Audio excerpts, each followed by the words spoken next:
ہر دور میں پاورفل لوگوں کو سپورٹ ملتی رہی، یہی ہوا تاریخ اسلام میں بھی۔ سب سے پہلے ہم ڈسکس کرتے ہیں اس موضوع کو کہ جو کچھ پاکستان میں ہو رہا ہے، ممکن ہے کہ یہ ایک بہت بڑا گیم ہے، اور اس گیم کا جو اصل موضوع ہے وہ یہ کہ جو پاکستان، ایران، ترکی، چائنا اور رشیا کا ایک بلاک بن رہا ہے، اور دوسری جانب جو مڈل ایسٹ کی صورتحال ہے کہ پورے عرب اس وقت اسرائیل کی گود میں جا رہے ہیں، اور ان عربوں کے لے پالک 2 ٹکے کے یہ ملا در حقیقت پاکستان میں لوگوں کو گمراہ کر رہے ہیں اور ان کی توجہ ہٹا رہے ہیں عربوں کی کارستانیوں سے۔ اس میں شک نہیں کہ تمام ادیان اور مذاہب کا احترام ہے، ایک دوسرے کے احساسات کا خیال کرنا چاہیے، کسی کے بھی بزرگوں کی توہین غلط ہے، کسی بھی دین کے ہوں، کسی بھی مذہب کے ہوں، چاہے انڈیا میں گائے ہو، چاہے کوئی کسی کا بزرگ ہو، لیکن یہ ذہن میں رہے کہ تاریخی اعتبار سے، عقیدتی اعتبار سے ہم بھی کچھ افراد کو نہیں مانتے، آپ بھی نہیں مانتے۔ آپ تو رسول اللہ صلی اللہ علیہ وسلم کے والد کو کافر کہتے ہیں، ان کی والدہ کو کافرہ کہتے ہیں، جبکہ ہم رسول اللہ صلی اللہ علیہ وسلم کے تمام والدین کو دین ابراہیمی پر سمجھتے ہیں اور ان کو مسلمان سمجھتے تھے، وہ حضرت ابراہیم کی شریعت پہ تھے۔ رسول اللہ صلی اللہ علیہ وسلم بھی مسلمان پیدا ہوئے اور شریعت شریعت حضرت ابراہیم علیہ السلام پہ تھے۔ آپ حضرت عبداللہ کو کافر کہیں، ہم تو نہیں ناراض ہوتے، ہم تو نہیں قتل کا حکم دیتے۔ حضرت آمنہ کو کافر کہیں، وہ اصحاب کے جنہوں نے رسول اللہ صلی اللہ علیہ وسلم کو 1 منٹ کے لیے دیکھ لیا، چلیں جی ان کا بھی احترام ہے، لیکن جس کے شکم مبارک سے رسول اللہ صلی اللہ علیہ وسلم پیدا ہوئے، ان سے زیادہ احترام کسی کا نہیں ہے۔ جن کے صلب میں رسول اللہ صلی اللہ علیہ وسلم کا نور مبارک تھا، ان سے زیادہ احترام کسی کا نہیں ہے، حتیٰ حضرت ابو طالب۔ حضرت ابو طالب نے رسول اللہ صلی اللہ علیہ وسلم کو پالا، وہ ان کے والد کے بعد دوسرے مقام پر تھے، دوسرے نمبر پر، والد والدہ کے بعد سب سے بلند مقام حضرت ابو طالب کا تھا، کسی بھی صحابی کا نہیں۔ تو آپ بھی کچھ کو نہیں مانتے، ہم بھی کچھ کو نہیں مانتے، آپ بھی حضرت عثمان کے قاتلوں کے ساتھ رضی اللہ نہیں لگاتے، ہم بھی اہل بیت کے دشمنوں کے ساتھ رضی اللہ نہیں لگاتے۔ اب یہ اور بات ہے کہ آپ نے ایک شور مچایا ہوا ہے کہ جی ہم تمام اصحاب کو مانتے ہیں، جبکہ ایسا نہیں ہے۔ ہم بھی کچھ اصحاب کو مانتے ہیں، کچھ کو نہیں مانتے، آپ بھی کچھ اصحاب کو مانتے ہیں، کچھ کو نہیں مانتے۔ مثال کے طور پر حضرت عثمان کے قتل میں آپ جن اصحاب کا نام لیتے ہیں، آپ ان کو نہیں مانتے اور ان کی توہین بھی کرتے ہیں، جبکہ وہ بھی بدری صحابہ تھے اور پورا اہل مدینہ اس وقت ان کے مخالفوں میں سے تھا۔ اس موضوع کو ہم کبھی بعد میں ڈسکس کریں گے، لیکن اس وقت ہم یہ بیان کرتے ہیں کہ کسی بھی خاتون کی اگر حرمت پامال ہوتی ہے، چاہے وہ کسی بھی ملک میں ہوں اور کسی بھی دین پر یا کسی بھی مذہب پر ہوں، ان کا پورا احترام ہونا چاہیے۔ میڈیا والوں سے بھی گزارش ہے کہ ان کے نام کو اجاگر نہ کریں اگر وہ نام کو چھپانا چاہ رہی ہوں۔ بعض جگہ خواتین چھپانا نہیں چاہتی تو کوئی حرج نہیں ہے، لیکن اگر کوئی چھپانا چاہ رہی ہیں تو ان کے نام کو اجاگر نہ کیا جائے۔ اسی طریقے سے اگر کوئی فیملی ہے، اسے کسی قسم کا بھی پرابلم ہوتا ہے تو اس سے ان کو بچایا جائے، ایک بات۔ دوسری بات یہ کہ جو ہمارا کلچر ہے وہ ایسا کلچر ہے کہ اس قسم کی خواتین کو ہم برا سمجھتے ہیں، جبکہ ان میں کوئی برائی واقع نہیں ہوئی ہے، کیونکہ برائی ہوتی ہے جب اللہ کی مخالفت کی جائے۔ ان خاتون نے یا کوئی بھی ایسی خاتون، چاہے ہندو ہوں، چاہے مسلمان ہوں، چاہے سکھ ہوں، چاہے یہودی ہوں، چاہے عیسائی ہوں، کوئی انہوں نے برائی خود کیونکہ نہیں کی، لہٰذا انہیں برا نہ سمجھا جائے۔ ہمارے معاشرے میں مردوں کو بعض دفعہ بیجا سپورٹ کیا جاتا ہے، لہٰذا بعض دفعہ کہا جاتا ہے کہ جی مرد تو کر لیتے ہیں، نہیں، گناہ ہے، چاہے مرد کرے چاہے خاتون کرے، لہٰذا ان خاتون کا پورا احترام کیا جائے۔ تمام رشتہ داروں سے درخواست ہے، کسی بھی اعتبار سے، حتیٰ انگلیوں کی جنبش ہو یا آنکھوں کی حرکت ہو یا لبوں کی حرکت ہو، کسی بھی اعتبار سے ان کو اذیت دینا حرام ہے۔ ان کے شوہر سے بھی گزارش ہے کہ اب یہ نہ سمجھیں کہ ان کی حیثیت ختم ہو گئی ہے، ان کی وہی حیثیت ہے اللہ کے نزدیک، کیونکہ انہوں نے گناہ نہیں کیا ہے۔ بس جان لینا چاہیے برائی گناہ میں ہے، اللہ کی مخالفت میں ہے۔ ایسا کام کہ جو کسی نے خود نہ کیا ہو، اس پہ ان کو برا نہیں سمجھنا چاہیے۔ اسی طریقے سے بچوں کو بھی بتایا جائے، ان کی کاؤنسلنگ کی جائے، کہیں ایسا نہ ہو خدا نخواستہ وہ اپنی ماں کو برا سمجھیں۔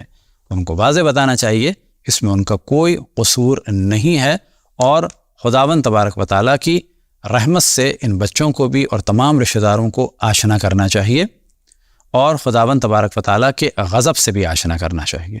لہذا انڈیا ہو پاکستان ہو، ہمارے کلچر میں اس قسم کی لڑکیوں کے لیے پرابلم کریٹ کیے جاتے ہیں، یہ بالکل غلط ہے۔ انہیں پہلے سے زیادہ محبت دینی چاہیے، پہلے سے زیادہ احترام کرنا چاہیے، پہلے سے زیادہ سپورٹ کرنا چاہیے، کیونکہ انہوں نے کچھ نہیں کیا ہے۔ انڈیا پاکستان کی تقسیم کے وقت بعض لڑکیاں جو کھو گئی تھیں اور بقول بعض کے کہ جب وہ واپس آئیں اپنے گھروں میں کئی سال بعد ڈھونڈنے کے بعد تو والدین نے ان سے ملنے سے انکار کر دیا، قبول کرنے سے انکار کر دیا۔ کس کی وجہ سے؟ ہم لوگوں اور آپ لوگوں کی وجہ سے کہ لوگ کیا کہیں گے۔ لہذا بعض نے یہ کہا کہ ہم نے تو اپنی 3 بیٹیاں بتائی تھیں، ہم کیسے بتاتے تو ہماری بیٹی ہو، ہماری بیٹیوں کو کیا ہوگا، بیٹوں کا کیا ہوگا، بہویں تانا دیں گی، لوگ تانا دیں گے۔ تو ہمیں ایسا کلچر بنانا چاہیے کہ اس میں کوئی تانے کی گنجائش نہیں ہے، یہ ایک حادثہ ہے، واقعہ ہے، لوگوں نے ظلم کیا، اس کے بعد ہم بھی اپنے لوگوں پہ ظلم کریں، یہ بالکل غلط ہے۔ لہٰذا ہماری گزارش ہے تمام افراد خصوصاً والدین دعا کریں کسی کے ساتھ ایسا نہ ہو، لیکن ذہنی اعتبار سے تیار رہیں۔ اگر خدا نہ خواستہ کبھی ہماری آل اولاد کے ساتھ ایسا ہو تو ہم اپنی اس اولاد کو باقی اولاد کی نسبت زیادہ سپورٹ کریں گے، زیادہ محبت دیں گے، اس کو ذرہ برابر بھی ایک لمحے کے لیے بھی تنہا نہیں چھوڑیں گے، اس پر زیادہ ہماری توجہ ہوگی کیونکہ اس پر ایک ظلم ہوا ہے۔ لہٰذا وہ لڑکیاں کہ جو پاکستان بننے کے وقت کھو گئی تھیں ان میں سے ممکن ہے کوئی زندہ ہو، یہ ذمہ داری ہے اگر ان کے ماں باپ زندہ ہیں، یہ ذمہ داری ہے ان کے بہن بھائی اگر زندہ ہیں تو ان کو ڈھونڈیں، ان کا حق ادا کریں، ان کی پراپرٹی میں سے ان کا حق دیں۔ ایسی اولاد کو کہ جن کے ساتھ یہ زیادتی ہو یا ایسے بہن بھائیوں کو جن کے ساتھ یہ زیادتی ہو چھوڑنا خود ایک گناہ کبیرہ ہے کیونکہ انہوں نے کچھ نہیں کیا ہے۔ انڈیا پاکستان میں ہمیں یہ جو غیرت کے نام پر کلچر ہے اس کو ختم کرنا ہوگا۔ غیرت اچھی چیز ہے لیکن غیرت کی جگہ پہ ہو۔ جب کسی نے کوئی گناہ نہیں کیا تو پھر کس چیز کی غیرت؟ لہٰذا ان خاتون کا پورا احترام ہونا چاہیے، خصوصاً ہم ان کے شوہر سے دوبارہ درخواست کریں گے کہ اپنی زوجہ محترمہ پر ذرہ برابر جو ہے ایک غصے کی نگاہ سے دیکھنا بھی آپ کے لیے حرام ہے۔ پہلے سے زیادہ آپ ان کا خیال کریں کیونکہ انہوں نے کوئی بھی غلط کام نہیں کیا ہے۔ اب آتے ہیں تاریخ کے ایک واقعے کی جانب کہ جس کو پاور کی وجہ سے چھپا دیا گیا۔ معاملہ یہ تھا کہ ایک صحابی رسول تھے جناب حضرت مالک ابن نویرہ رضوان اللہ تعالی علیہ کہ جو رسول اللہ صلی اللہ علیہ وآلہ وسلم کے زکوٰۃ جمع کرنے کے لیے یمن میں نمائندے تھے۔ اب ہوا یہ کہ جب جناب ابو بکر نے زکوٰۃ لینے کے لیے بھیجا خالد ابن ولید کو تو ان کو قتل کر دیا گیا منکر زکوٰۃ کہہ کے۔ آج تک انہیں کافر کہا جاتا ہے جبکہ وہ کافر نہیں تھے۔ 99% کتب اہل سنت میں ان کو مسلمان ہی کہا گیا، لیکن پاورفل لوگوں کو بچانے کے لیے ظاہر ہے کہ مظلوم کو نقصان تو پہنچایا جاتا ہے۔ لہٰذا اسی رات ان کی زوجہ کی حرمت کو پامال کیا گیا اور صحابی رسول اور باقی جو اور بھی بعض اصحاب تھے ان میں، یا یہ کہ ان کے جو طرفدار تھے انہیں قتل کر کے ان کے سروں کو اینٹوں کے طور پر کھانا پکانے کے لیے استعمال کیا گیا۔ یہ ہے ایک اسلامی کلچر، لیکن وہ اسلام نہیں کہ جو رحمت للعالمین لائے تھے۔ یہ وہ اسلام ہے کہ جس کے ہم خلاف ہیں۔ کون سا اسلام؟ کہ جس میں ظلم ہے، جور ہے، قتل ہے، غارت گری ہے، اور اس کے بعد ان تمام ظلم کرنے والوں کو ایک جملے میں رہائی دے دی جاتی ہے کہ جی اجتہادی غلطی کر لی۔ کسی کی عزت کو لوٹ لیا، اجتہادی غلطی ہو گئی۔ جنگ جمل میں 10,000 سے 36,000 لوگ مار دیے گئے، اجتہادی غلطی ہو گئی۔ جنگ صفین میں 70,000 سے 1,10,000 لوگ قتل ہو گئے، اجتہادی غلطی ہو گئی۔ آٹومین امپائر یعنی عثمانیوں نے ملینز سے اوپر آرمینینز کو قتل کر دیا، یہ اسلام کی فتح ہو گئی۔ تو پاکستان میں بھی یہ جو کلچر ہے، کبھی ہندوؤں پہ ظلم، کبھی عیسائیوں پہ ظلم، کبھی اس وقت مثال کے طور پر قادیانیوں کو قتل کیا جاتا ہے۔ تو دیکھیں ہندو ہے، آپ اس سے ڈیبیٹ کر سکتے ہیں، پریشرائز نہیں کر سکتے۔ عیسائی ہے، یہ صحیح نہیں ہے کبھی آسیہ بی بی کو قتل کیا جائے تو کبھی قرآن جلانے کے نام سے ایک بچی کو کہ جس کو یہ بھی نہیں پتا قرآن کون سا ہے، اردو کا اخبار کون سا ہے، قرآن کی عربی میں اور اردو میں کیا فرق ہے، اس کو جو ہے سزا دینا، یہ اسلام کا مذاق ہے۔ اسی طریقے سے ختم نبوت ایک مسلم عقیدہ ہے، لیکن اس بنا پر آپ ڈائیلاگ کریں قادیانیوں کا قتل عام صحیح نہیں ہے۔ ممکن ہے ابھی ہمیں قادیانیوں سے ریلیٹ کر دیں جبکہ ہماری ساری زندگی میں کسی قادیانی سے آج تک ملاقات نہیں ہوئی۔ تو ایک ڈائیلاگ والا سلسلہ ہونا چاہیے، یہ قتل عام بالکل غلط ہے کہیں پر بھی۔ یاد رکھیں کہ یہ جو اس وقت قتل عام ہو رہا ہے دنیا میں، چاہے وہ مسلمان کریں، اور مسلمانوں کی تاریخ بلا شک مسلمانوں سے مراد جنہوں نے اسلام کا نام لیا، اور رسول اللہ بالکل ایک الگ موضوع ہے، وہ رحمت للعالمین ہے، لیکن رسول اللہ صلی اللہ علیہ وسلم کے بعد اسلام کی تاریخ میں خون ہی خون ہے، حتیٰ ان کے اہل بیت کو بھی قتل کیا گیا اور اسیر کیا گیا، اور انہی کی مظلومیت کو ہم بیان کرتے ہیں، انہی کے لیے کالا لباس پہنا ہے۔ اور آپ تصور کریں کہ عالم اسلام میں رسول کے نواسے اور نواسیوں کے ذکر کی محفل میں پتھراؤ ہوتا ہے، اور یہ کہا جاتا ہے کہ جو اس محفل کو منعقد کرے وہ گناہ کر رہا ہے، بدعت کر رہا ہے، اور جو اس میں جائے گا اس کا نکاح ٹوٹ جائے گا۔ تو یہاں پر سمجھنا چاہیے ہمارے برادران اہل سنت کو، اپنے مولویوں کو جاننا چاہیے کہ یہ کتنے عجیب و غریب ہیں کہ رسول اللہ صلی اللہ علیہ وسلم کے نواسے کا غم نہیں مناتے، بلکہ غم کی محفل میں پتھر پڑواتے ہیں۔ رسول اللہ صلی اللہ علیہ وسلم کے نواسے کے قاتلوں کو سپورٹ کرتے ہیں، ان کی نواسیوں کو اسیر کرنے والوں کو سپورٹ کرتے ہیں، اور زندہ باد کے نعرے لگاتے ہیں، اور بڑے افسوس کے ساتھ آپ دیکھیں کہ رسول کی آل کا نام آپ کو ملے گا تو کہاں ملے گا، اور ایک بہت بڑی تعداد مسلمانوں کی ایسی ہے کہ جہاں رسول کی آل کا نام بھی نہیں ملے گا، اور اگر کہیں نام سن لیتے ہیں رسول کی آل کا تو فوراً کہتے ہیں کہ شیعہ ہیں۔ یہ آپ کیوں کہتے ہیں کہ یہ شیعہ ہیں؟ رسول کی آل کا نام تو آپ کے یہاں زیادہ ہونا چاہیے، لیکن ہم دیکھتے ہیں کہ اب کوشش کی جا رہی ہے کہ معاویہ اور یزید کا بھی دفاع کیا جائے۔ آپ اگر معاویہ کا دفاع کرتے ہیں، یہ کہتے ہیں کہ جی وہ امیر المومنین ہے، خال المومنین ہے، تو ایک موضوع انشاءاللہ ہم ڈسکس کریں گے کہ اگر وہ حضرت ام حبیبہ کے بھائی تھے تو حضرت عائشہ کے بھائی بھی تو جناب حضرت محمد ابن ابو بکر تھے، کہ جن کو معاویہ نے قتل کروا کر ابھی ان کا دم بھی نہیں نکلا تھا تو گدھے کی کھال میں، ایک مردہ گدھے میں ان کو ڈال کر جلا دیا تھا، وہ بھی تو صحابی تھے، وہ بھی تو ام المومنین کے بھائی تھے۔ یہ کیا وجہ ہے کہ ایک زوجہ حضرت حبیبہ کے بھائی کو آپ کہہ رہے ہیں خال المومنین، مومنین کے ماموں، اور دوسری زوجہ کے بھائی کو قتل کروانے کے بعد جشن منایا جا رہا ہے؟ تو یہ موضوع تو کبھی بعد میں ڈسکس ہوں گے، لیکن اسلام میں ہمیشہ یہ ہوا کہ ایک ذرا سی بات کر دی گئی کہ جی یہ اجتہادی غلطی ہوئی اور بڑے بڑے خون معاف ہو گئے۔ تو یہ تھا ایک معاملہ جناب حضرت مالک ابن نویرہ رضوان اللہ تعالیٰ علیہ و صلوات اللہ وسلام علیہ۔ یہ اب اس وجہ سے کہہ رہے ہیں تاکہ سب کی توجہ ہو اس مظلوم کی جانب کہ جس کا شاید آج پہلی دفعہ اتنا کھل کے ذکر کیا جا رہا ہے میڈیا پر، ورنہ شیعہ بھی ڈرتے رہے، عام طور پہ جب ذکر کرتے تھے تو ان پہ حملہ ہو جاتا تھا۔ گو کہ ہماری کتابیں بھری پڑی ہیں اس سے، نہ فقط ہماری کتابیں، تمام کتب اہل سنت 99% یہ ہے کہ یہ مسلمان تھے اور انہیں بے قصور مارا گیا، اور دلیل کے طور پہ یہ کہ جناب ابوبکر نے ان کی دیت دی، دلیل کے طور پہ یہ کہ جناب ام تمیم بنت منہال کے جو صحابیہ تھیں ان کی حرمت کو پامال کیا گیا، ان کو اسیر کر لیا تھا، ان کو بھی آزاد کرایا گیا۔ تو اس موضوع کو ہم ڈسکس کر لیتے ہیں، لیکن اس سے پہلے جو جناب ابوبکر کے دو فرمان ہیں جن کو ہم لوگ پسند نہیں کرتے، جب ہم سے کہا جا رہا ہے کہ آپ کیوں نہیں مانتے، تو اب ہمارا رائٹ ہے کہ ہم بتائیں ہم کیوں نہیں مانتے بعض ہستیوں کو۔ پہلی بات یہ کہ یہ ہر انسان کا حق ہے کہ ہم رسول کی آل کو مانتے ہیں، کیونکہ رسول اللہ صلی اللہ علیہ وسلم نے واضح فرمایا تھا کہ میرے 12 خلفاء ہوں گے، ہم ان کو مانتے ہیں۔ اگر کوئی نہیں مانتا ہم انہیں کافر نہیں کہتے، ہم تو نہیں کرتے کسی کو قتل۔ تو جناب حضرت مالک ابن نویرہ رضوان اللہ تعالیٰ علیہ قتل کیے گئے، ان کے سروں کو کاٹ کے اس پہ کھانا پکایا گیا، اینٹوں کے طور پہ استعمال کیا گیا۔ ان کی زوجہ جناب حضرت ام تمیم بنت منہال کے جو صحابیہ تھی ان کی حرمت کو پامال کیا گیا۔ تو جو فرمان تھا جناب ابوبکر کی جانب سے وہ آپ کے سامنے ہم بیان کر دیتے ہیں۔ لہٰذا فرمان یہ تھا کہ آپ کے سامنے ہے تاریخ طبری جلد دوم، نفیس اکیڈمی اردو بازار سے یہ چھپی ہے، پیج نمبر 79 میں ہیڈنگ ہے مالک ابن نویرہ کی گرفتاری، اس کے نیچے ان کا فرمان ہے، یعنی جناب ابو بکر کا۔ ابو بکر رضی اللہ نے ان کو حکم دیا تھا کہ، کن کو حکم دیا تھا؟ یعنی خالد ابن ولید کو اور فوجوں کو۔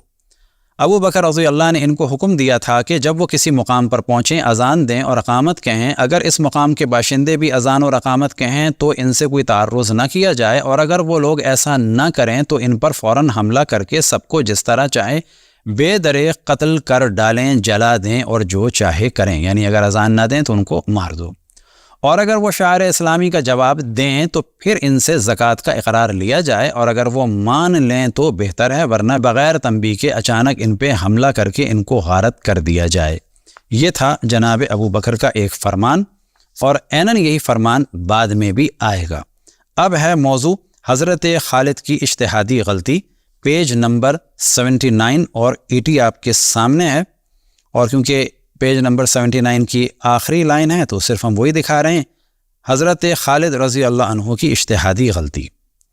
عمر رضی اللہ نے ابو بکر رضی اللہ سے کہا کہ خالد ایک مسلمان کے خون کا ذمہ دار ہے۔ اب یاد رکھیں کہ جناب عمر بھی اس موقع پر خالد بن ولید کے خلاف تھے اور کہتے تھے کہ اس نے ایک مسلمان کو قتل کیا اور بیوی کے ساتھ زنا کیا، لہٰذا خالد کو سنگسار کیا جائے۔ اب یہ کتاب کوئی شیعوں کی کتاب نہیں ہے، مارکیٹ میں موجود ہے، انٹرنیٹ پہ موجود ہے، آپ جا کے انٹرنیٹ پہ لکھیں تاریخ طبری جلد دوم PDF تو نکل آئے گی۔ پیج نمبر ہے 79 اور جلد نمبر 2 حصہ نمبر 2۔ عمر نے رضی اللہ نے ابو بکر رضی اللہ سے کہا کہ خالد ایک مسلمان کے خون کے ذمہ دار ہیں، اور اگر یہ بات ثابت نہ ہو سکے تب بھی اس قدر تو ثابت ہے جس سے ان کو قید کر دیا جائے۔ اس معاملے میں عمر رضی اللہ نے بہت اصرار کیا۔ کس سے کیا؟ جناب ابو بکر سے، مگر چونکہ ابو بکر اپنے عمال اور آدمیوں کو کبھی قید نہیں کیا کرتے تھے، یعنی وہ جو بھی کریں وہ کر لیں۔ انہوں نے عمر سے کہا کہ عمر اب اس معاملے میں خاموشی اختیار کرو، خالد سے اجتہادی غلطی ہوئی ہے، تم ان کے بارے میں ہرگز کچھ مت کہو، البتہ مالک کا خون بہا ادا کر دو۔ یہ جو جناب مالک کا خون بہا ادا کیا اسی وجہ سے کیا گیا کہ وہ مسلمان تھے۔ ابو بکر رضی اللہ نے خالد کو بلایا، وہ آئے اور انہوں نے اس واقعے کی پوری تفصیل بیان کی اور معذرت چاہی۔ ابو بکر رضی اللہ نے ان کی معذرت قبول کی، البتہ جنگ کے اثناء میں ان کے نکاح کو برا سمجھا اور ان کو اس بات پر ڈانٹا کیونکہ عرب اس فعل کو مذموم سمجھتے تھے۔ تو یہ بھی یاد رکھیں نکاح نہیں کیا تھا، اسی وجہ سے ان خواتین کو بعد میں واپس بھی کیا گیا۔ حضرت خالد کی برطرفی کا مطالبہ۔ عروہ کے باب سے مروی ہے کہ اس موقع پر مہم کے بعض لوگوں نے تو شہادت دی کہ جب ہم نے اذان دی، اقامت کہی اور نماز پڑھی، ان لوگوں نے بھی ایسا ہی کیا، مگر دوسروں نے کہا کہ نہیں، ایسا کچھ نہیں ہوا، اس وجہ سے وہ سب قتل کر دیے گئے۔ مالک کا بھائی متمم بن نویرہ ابو بکر رضی اللہ کے پاس اپنے بھائی کا قصاص لینے آیا اور اس نے درخواست کی کہ ہمارے قیدی رہا کر دیے جائیں۔ ابو بکر رضی اللہ نے قیدیوں کی رہائی کے لیے اس کی درخواست قبول کر لی اور حکم لکھ دیا کہ عمر رضی اللہ نے خالد سے متعلق ابو بکر رضی اللہ سے سخت اصرار کیا کہ ان کو برطرف کر دیا جائے اور کہا کہ ان کی تلوار میں بے گناہ مسلمان کا خون ہے، یعنی حضرت عمر کے نزدیک بھی مالک ابن نویرہ مسلمان تھے، مگر ابو بکر نے کہا عمر یہ نہیں ہو سکتا کہ میں اس تلوار کو جسے اللہ نے کفار کے لیے نیام سے برآمد کیا ہے پھر نیام میں نہیں رکھوں گا۔ اب یہاں پر دیکھیں متمم کے جو صحابی رسول ہیں اور وہ مالک کے بھائی تھے اور ان کو تو ہمیشہ مسلمان ہی کہا گیا، لیکن ان کے ساتھ بھی یہاں پر رضی اللہ نہیں لگا ہوا ہے۔ وجہ یہ ہے کہ مالک کو کافر کیا تو اب ان کے بھائی کی بھی حرمت کو پامال کر دیا۔ اگلی ہیڈنگ ہے سوید کی روایت۔ سوید سے مروی ہے کہ مالک ابن نویرہ کے بہت ہی گھنے بال تھے، سپاہیوں نے ان کے سروں کو جوڑ کر ان پر دیگیں رکھ دی۔ یہ کون سپاہی ہیں؟ مسلمان سپاہی، ماشاء اللہ۔ مالک بن نویرہ اور جس قدر مقتول تھے، آگ نے ان کے چہروں کو جھلسا دیا، البتہ بالوں کی کثرت کی وجہ سے مالک کا چہرہ جھلسنے سے محفوظ رہا۔ متمم نے، اب یہاں پر دیکھیں متمم صحابی ہیں، ان کے ساتھ کوئی رضی اللہ اور حضرت نہیں ہے، متمم نے ابو بکر رضی اللہ کو خدا کا واسطہ دیا اور کہا کہ وہ بالکل بھوکے تھے۔ عمر رضی اللہ نے ان کو جب وہ رسول اللہ کے پاس آئے تھے، کون آئے تھے؟ متمم، یعنی رسول اللہ کے پاس آئے تھے، وہ صحابی تھے، دیکھا تو انہوں نے متمم سے پوچھا، یہاں بھی رضی اللہ نہیں ہے متمم کے ساتھ، متمم سے پوچھا کیا جو کچھ تم نے بیان کیا ہے ایسا ہی واقعہ ہے؟ انہوں نے کہا بے شک جو کچھ میں کہہ رہا ہوں ایسا ہی ہے۔ حضرت ابوبکر کی فوجیوں کو ہدایت، یہ ان کا دوبارہ فرمان بیان ہو رہا ہے۔ عبد الرحمن ابن ابوبکر صدیق رضی اللہ عنہما سے مروی ہے کہ ابو بکر رضی اللہ نے اپنے فوجیوں کو یہ ہدایت دی تھی کہ جب تم کسی بستی میں جاؤ اور وہاں نماز کے لیے اذان سنو، خاموش رہنا اور پھر ان سے دریافت کرنا کہ انہوں نے کیوں سرکشی اختیار کی ہے، اور اگر اذان سنائی نہ دے تو فوراً غارت گری کر کے وہاں کے باشندوں کو قتل کر دینا اور جلا دینا۔ بنو سلمہ کے ابو قتادہ حارث بن ربیع نے مالک کے مسلمان ہونے کی شہادت دی تھی۔ کس نے؟ جناب ابو قتادہ نے۔ اور ان کے قتل کے بعد انہوں نے عہد کیا تھا کہ اب وہ آئندہ کبھی خالد کی ہمراہ کسی جنگ میں شریک نہ ہوں گے، اور وہ بیان کرتے تھے کہ جب خالد رضی اللہ عنہ کی فوج نے مالک کے قبیلے پہ یورش کی تو رات کی وجہ سے وہ حملہ آوروں سے خائف ہوئے اور انہوں نے اسلحہ سنبھالا۔ ہم نے ان سے کہا کہ ہم مسلمان ہیں، انہوں نے کہا ہم بھی مسلمان ہیں۔ ہم نے پوچھا پھر ان ہتھیاروں کا کیا مطلب ہے؟ انہوں نے کہا تمہارے ہتھیاروں کا کیا مطلب ہے؟ ہم نے کہا اچھا اگر جیسا تم کہتے ہو یہی ہے تو ہتھیار رکھ دو۔ انہوں نے ہتھیار رکھ دیے۔ ہم نے نماز پڑھی، انہوں نے نماز پڑھی۔ خالد مالک کے قتل کے متعلق یہ عذر پیش کرتے